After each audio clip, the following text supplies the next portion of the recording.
ओडे बापला काजल सोरेन खाली पटंग रे ठहना काजल सोरेन और मन्नू कुमार बापला हिकना नोडे हर कुड़ी और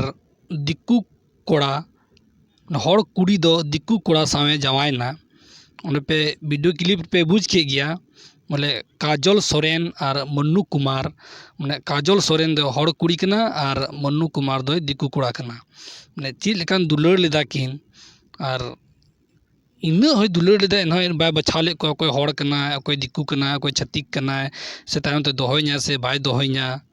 इन बड़े दुलड़ रे आंधाव कान थेना नि कुड़ी दो काजल सोरेन दो अब को माने खुशी को उपला का किना राय गो राग दा हाय रे बिट्टी हाय रे सोना हाय रे मीरू नित तो लाड़वाम राग दा नित दो लहा दा बाम बुझाव दा तो बुझाव कते चिकाया माजले पानी सिंदूर दिया सिंदूर की दिया ने दुड़ू रेगी सिंदूर की दिया अधिक को उपला तो निंका की दुड़ू रहो तिंगू रहो सना को सिंदूर की गा चीते सिंदूर दिया ना सिंदूर की दिया जल की दिया पे में तीन अब समाज रेन कुड़ी गिद्रा संथाल समाज रेन कुड़ी गिद्रा ñel ko pe ina मनोबल बढ़ाव kan तकवा कि दिक्कू कोड़ा से मुसला कोड़ा से जहाँ कोड़ा गी हर कोड़ा बाम भेटा को कना